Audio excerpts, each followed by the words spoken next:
often the communication that we do with animals helps enormously with treating them. So if somebody comes to me and says that my dog or my cat or my bird or my rabbit just have changed so much, their litter mate or has died, or my oldest daughter who they adored has left to go to university, there's been some kind of change and the pet is just not responding in the same way, really different. And so they asked me to communicate with the pet.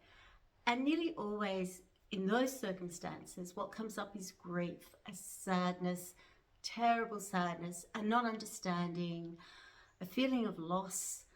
It's amazing because I feel those emotions as well as seeing images. I feel those emotions. So I might see an image of, say, a girl that they love. The rabbit just loves this girl, absolutely loves her, and she suddenly disappeared for long periods of time. And that's because she's moved to town to go to university. The pet, the rabbit perhaps, has got no idea what's going on. And so I'm able to explain, this is what's happened. She's gone away. She's coming back. She'll be back. She still loves you and she'll be back. And it's incredible that that communication can pinpoint what the issue is, can explain in a way that, you know, what's going on, why the change occurred. If there's been a death, to explain that as well. I worked with a beautiful little cat who lived with her brother for all of their lives, and they were 17 and 19 years old. And when the brother died, she mourned and mourned. The other cat really went into mourning, wouldn't let anyone touch her, wouldn't eat, paced the house day and night, yowled all hours of the night and morning, and was was bereft, really was bereft.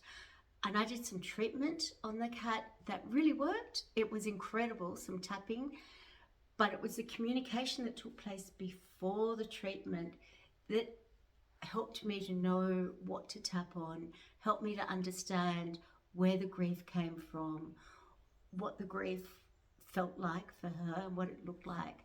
And within a day or two, things started to turn around, and in no time really, she was eating again, she was sitting on people's knee again, she was loving again. And I'm sure she was still sad, but she was no longer in that permanent sense of grief. Another time I communicated with a dog who was terrified of loud noises, terrified of storms, even someone knocking on the door or ringing the doorbell would send him in just send him crazy, really. He'd be really, really distressed.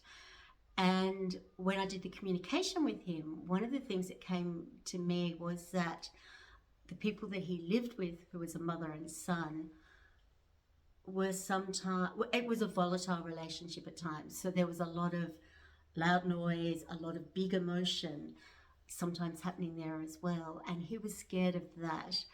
And that meant that we did the tapping on the thunderstorms and the loud noises, and really did create a massive difference around that. But I was also able to say, you know, he really feels this volatility that comes up in the house sometimes, and it really distresses him, it really worries him. And so they were able to be more thoughtful about the way they communicated with each other, and respectful communication that was much better for them, but also better for the household. The household was suddenly calm, quiet, loving, and everybody in the household became that, the humans and the pet. Did some work with a cat who was often in cat fights, would go out at night, get involved in cat fights, and come home deeply bruised, at best deeply bruised, would often be in need of vet appointments because he was badly hurt. And I did a communication with him. He showed me exactly where these cats lived. He showed me this big old, was in inner Melbourne, a big old red brick wall, those sort of red brick walls that have been around for like over 100 years. And I sort of drew, as he's showing that to me, and he's up on top of the wall looking down, and I drew that. I, asked some questions about what was so distressing about that particular place. And when I described it to the cat's human and said, it was this wall, it had this on top, it had this in the bottom, it was this color in the middle, she said, that's my next door neighbor's wall. And yes, they've got 3 cats. And I said, well, they're the cats that he fights with. And they're maybe you could talk to your owners about keeping them in at night, as well as you keeping your cat in at night. It really, sometimes just understanding where those stresses come from.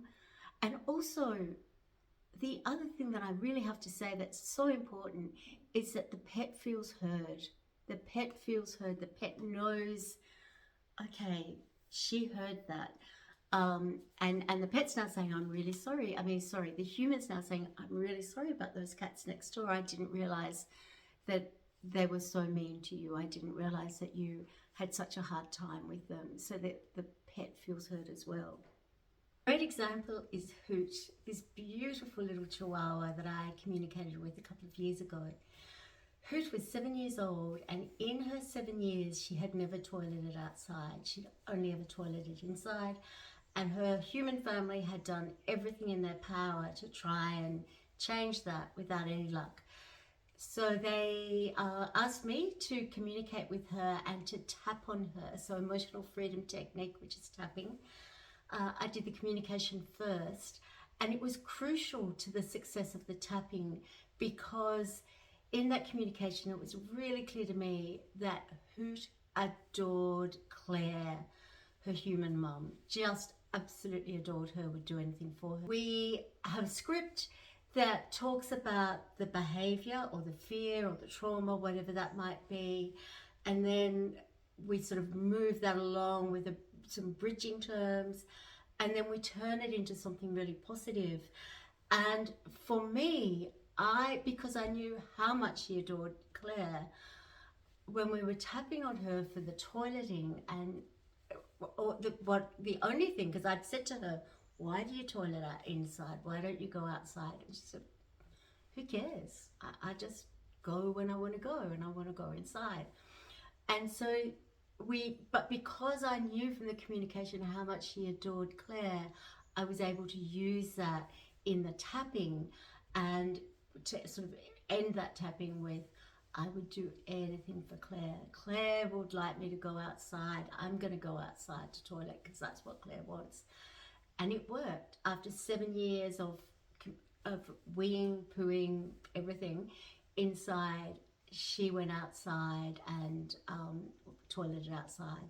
And as far as I know, is still doing that today. So communication can have, it's an amazing, incredible thing to get that information from your animal, but it can have huge impact on treatments, on making accommodations in the house, or changes to the house, changes to the sleeping arrangements, whatever it might be. That communication is really, really important.